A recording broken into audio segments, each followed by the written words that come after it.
One story from last week's episode dealt with a case of possession and exorcism, so why not take up the thread and continue for this week?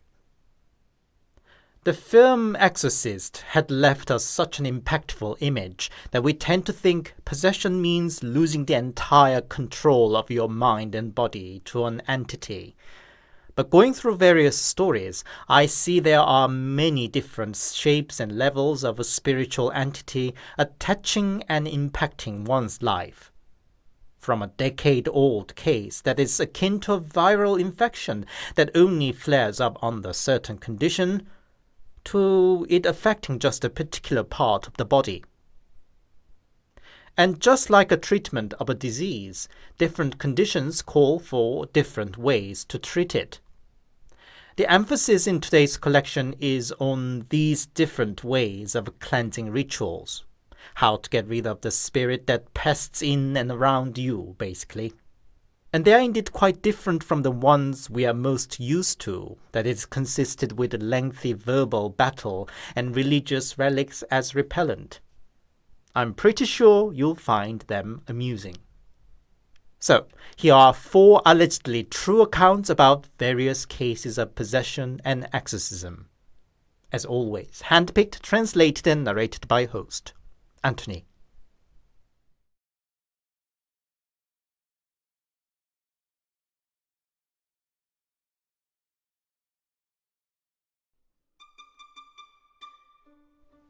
Last Sunday, Mom took me to get a prescription from a herbalist healer. Mom tried him and his prescription for her ailment, apparently to a good result. So she took often weak and sickly me too. But this guy wasn't just any herbalist. He was also a shaman serving a god of medicine. I didn't know any of this until I overheard his conversation with another visitor while I was waiting for my turn. The patient was mainly complaining about his shoulder, that it always felt so heavy and no massage or exercise seemed to help. Was it just him getting old and frail, he asked? And I became all ears upon hearing the healer's response. No, it's a spirit hanging on to your shoulder. Oh dear, what do I do then? Asked the patient. Is there a temple around that you haven't visited yet? Go there with sweets and candies. Choose really colorful and scrumptious-looking ones. Lay the sweets out on the table in front of the Buddha statue, and then walk away. You may feel chilly at the back. That's the spirit trying to hold you back. Don't ever look back and go straight back home. Never go back to the temple again. On the day, you may hear somebody calling you from behind. Don't look back, be it a monk or what. And you should go all by yourself, otherwise the spirit may attach to your companion. I'm not exactly a skeptic, but never really thought or experienced anything paranormal, so it spiked my interest. The healer indeed picked up what my usual chronic issues are just by looking at me. Don't know if it was true that he could really see the flow of chi about a person as he claimed, but he's probably not a total con man.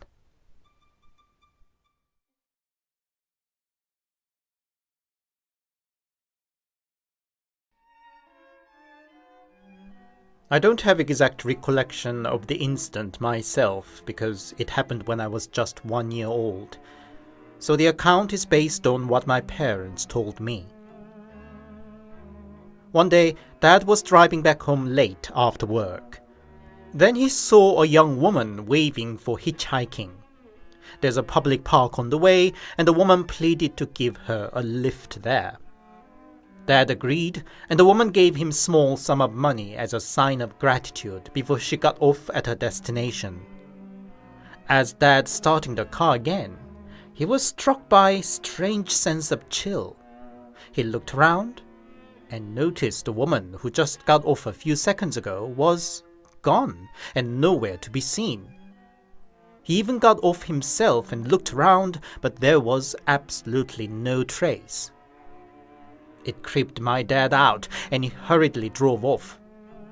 By the time he arrived home, he found himself soaked in sweat, and he couldn't remember how he drove all the way.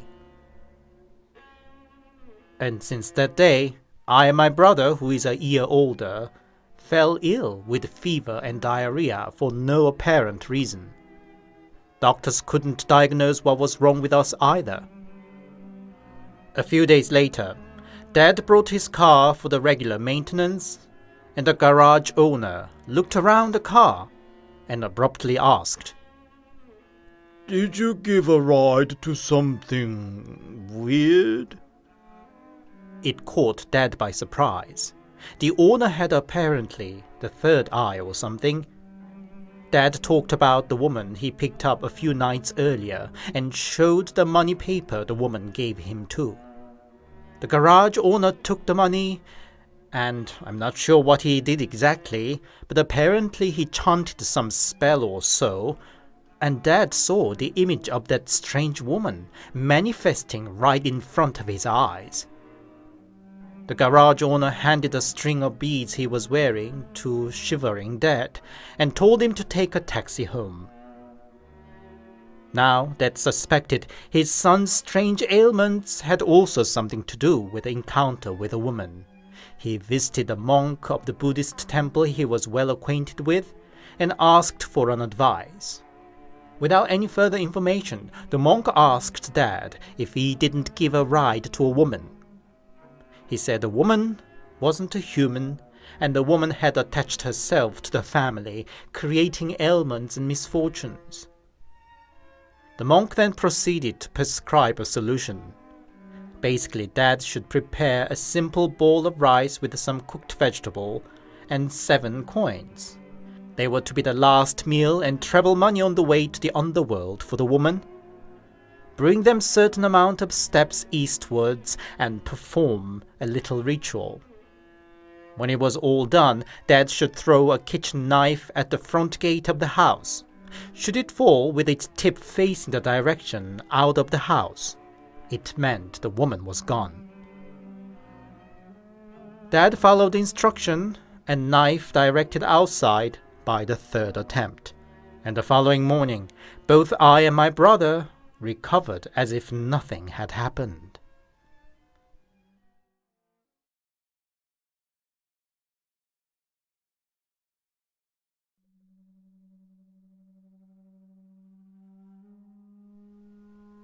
The story goes 10 years back when my grandma was still alive. Now, my mom is a devout Buddhist. She studied Buddhism a lot and had a more profound knowledge of it than most monks. She also taught herself the art of Chinese horoscope and also learned a bit of the art of exorcism. Nope, she's not a shaman. And one day, she told me her mother, my grandma, was unwell.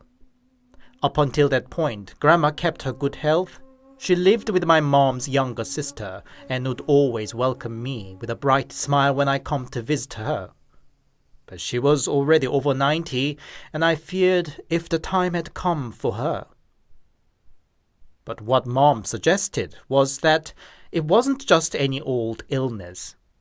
Indeed, Grandma couldn't move around recently and would mourn and suffer every night.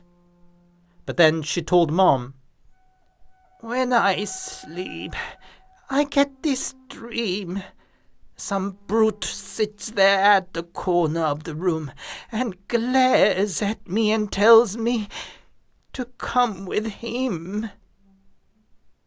Mom's diagnosis was that some wandering soul managed to get into Aunt's house and settle down in Grandma's room. The ghost should be now waiting for Grandma to get weaker so that it could take her away. Such a ghost could not just invade a living person's home, and most likely sneaked in with an wooden object. Indeed, Aunt confirmed her husband recently got a piece of used furniture from an acquaintance. "Son, we are going to visit Grandma tomorrow. Get ready." Mom said, and I knew exactly what she meant, though neither of us said anything more. She meant we were going to get rid of that damn ghost. I already had some experience. When Mom got seriously ill once, she gave me instructions to perform a ritual to chase off the ghost that brought the illness. Mom indeed recovered after the ritual, but honestly, I didn't fully believe the correlation. Regardless, Mom prepared for the big day over the night. She cooked some vegetables, steamed millet, and made a ball out of them mixed with sesame oil. She also gave me a big paper to draw several horses on, while she herself crumpled aluminium foils into a shape of balls. Following day, we arrived at Aunt's house at 9 p.m. As instructed, Aunt and her husband were out, and in the house was Grandma alone. She was already in bed, but judging by her all frowned-up expression, it wasn't a sound sleep. Mom and I waited till the clock hit 11. It was dead silent, except for the occasional little growl from Grandma's faithful pet dog Maid towards one certain corner of the room. It frankly creeped me out to hear the growl. At 11, Mom set out the table. The paper with horse drawing was to be the table, and the foil balls were the vessel to put millet balls, cooked vegetables, and soy sauce. She then instructed me to carry it to Grandma's room. Maybe it was all in my head, but I got goosebumps all over as I walked into the room, carrying the flimsy paper table with both hands. There was certain chilling energy there, as well as a strong sense of being watched. Grandma's pet dog wagged its tail at me, but then growled towards the corner again. For a second I worried if the dog wouldn't eat the food, but the dog didn't even look at them. And then we waited more, till it hit midnight. Waiting like that in the atmosphere for 1 hour was really chilling, I must say. At midnight, Mom gave me further instructions. The name of the ghost is Taeyang. Now, you go back to Grandma's room and bring the table out, but never give a look at the corner of the room. Meanwhile, I'll open the front door, and you carry on outside. Then take 10 steps eastwards and 5 steps southwards. Call out the ghost's name 3 times. Put the table down on the ground and wrap up, and finish it with saying, "Eat this and go." When you come back inside, never rush or run. Most important thing is never react or look back, even if you hear somebody calling or feel something grabbing you. Things get really complicated if you look back. That was a lot. I must have looked a bit lost, but Mom slapped my back to shake me up and disappeared into another room. Left alone, I took one deep breath and went to Grandma's room. Grandma was still sleeping, but all sweaty. The dog lying next to her wagged its tail at me, but my mind was so busy to even notice it. I lifted up the paper table, precariously balancing everything on it, came out of the room, put my shoes on, went out, and took steps to east and south as Mom instructed. Called out the name of the ghost 3 times, put the table down, and said, "Eat this and go." When I turned back to go back in, I felt the presence of somebody from my back. Earlier I asked Mom what I should do if I happened to run into some passerby. He or she should think I'm a weirdo or mad. Mom said I shouldn't care and just focus on finishing my task. In truth, as I carried the task out, it felt so tense and creepy, I actually wished that there was some passerby. that the presence of other people would make it feel less creepy. And now, feeling the presence of other person, I was about to turn to look instinctively. But I froze. Aunt's house was in the middle of a long alley. Should anybody be near me at that point, he or she should have been already walking and approaching from either end of the alley at least from a minute or so ago. I didn't see anybody though. I was frozen stuck in that awkward position of half turning back, while there was continuous bustling noise from my back. I clenched my teeth, dragged my half-frozen feet slowly, and went back into the house. Mom was waiting by the front door, and loudly closed it as soon as I was in. Well done. Rest now. We're going back home in the morning, she said to shivering and sweating me. In the morning, I woke up with noise from the kitchen and voices chattering. To my surprise, Grandma was preparing breakfast in the kitchen and Mom was helping her with a smile. Grandma talked about her dream previous night, that she saw that damned guy guzzling down some food. Then he hopped on a horse and rode it out of the room. When she woke up, she felt all light and fine and hungry, so she was up to prepare breakfast. I couldn't close my dropped jaw.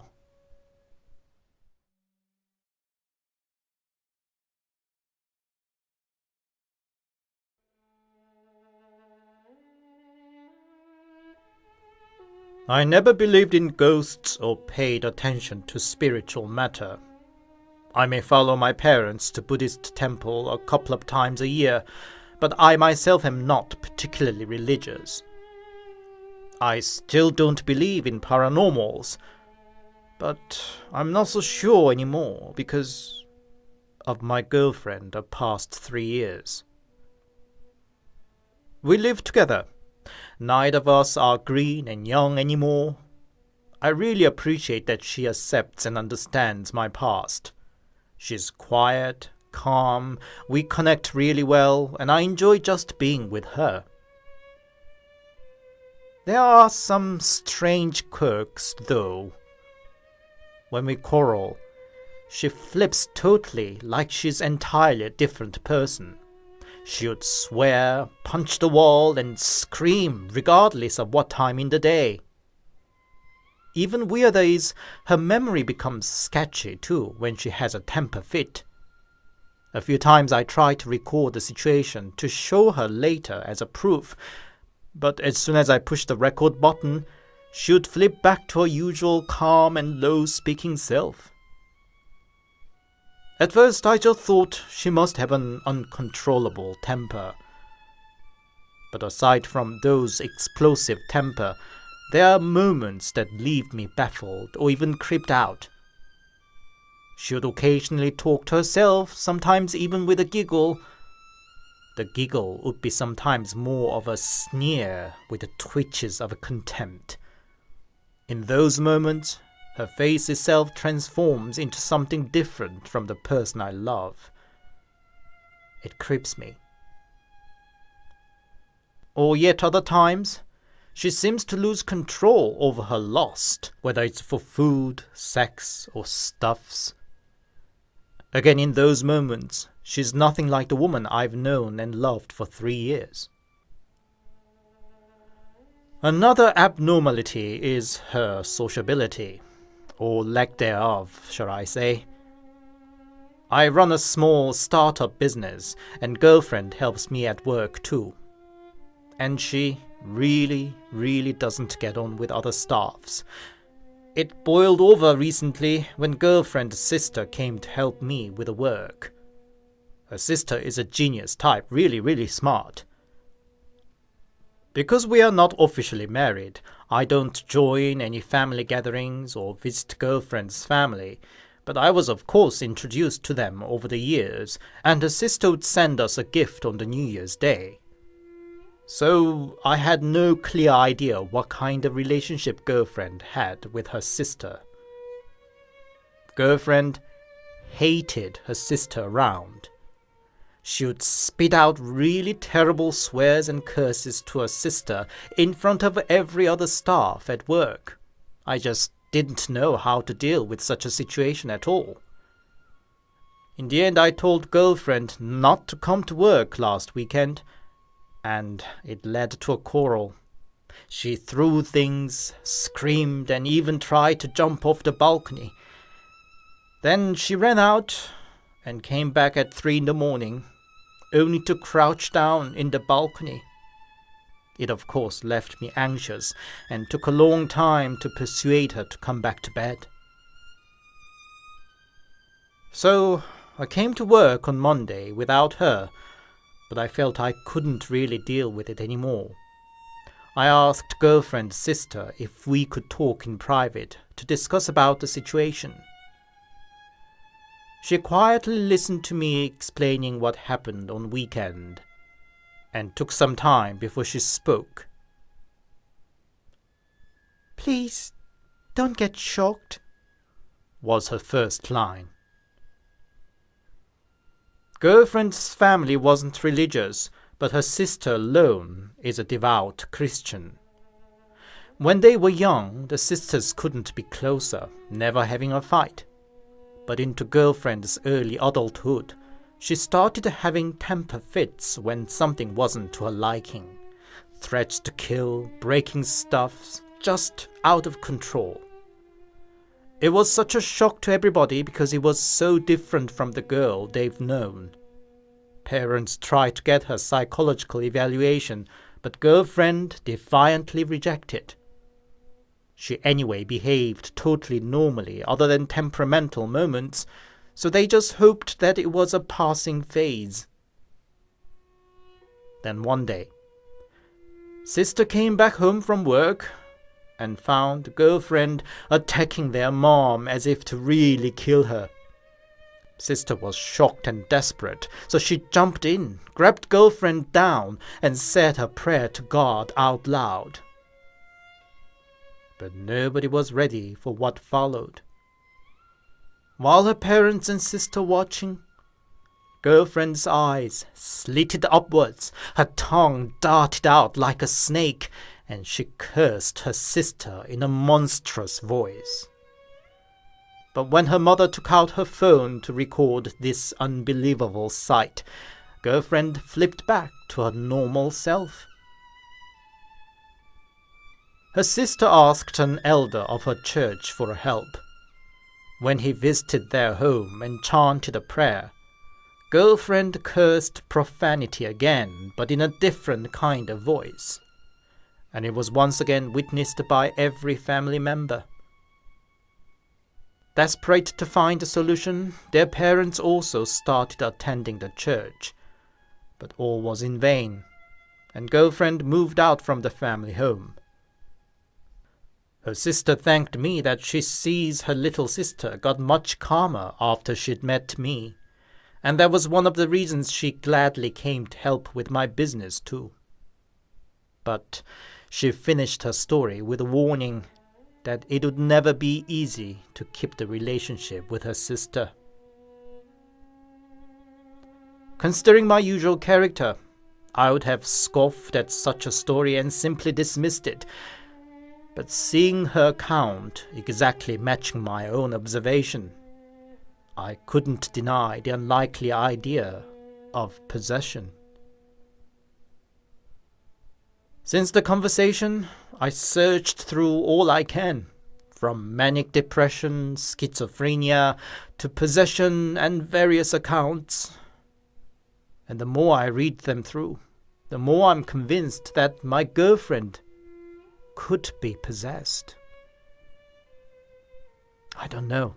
What should I do?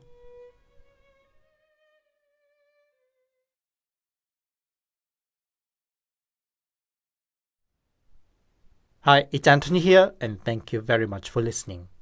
I hope you enjoyed today's stories. For me, the main interest in today's stories were definitely the rituals of expelling spirits. The idea that simple food like candies and rice bowl could lure entities out, and the age-old universal condition of never look back. I think ghosts need to update their strategies too. If you enjoyed my work, please leave it a like and a comment, and please consider subscribing to my channel. Whether you are a fan of amusing and scary stories or have a specific interest in Korean culture, my channel has something to offer you. If you'd support me more directly, I also have a Buy Me a Coffee account. The link's in the description. Buy Me a Coffee supporters enjoy an early access to my new video. Thank you. I think I'll read yet one more and particularly graphic story of possession next week. So stay tuned. Until then, stay safe and take care.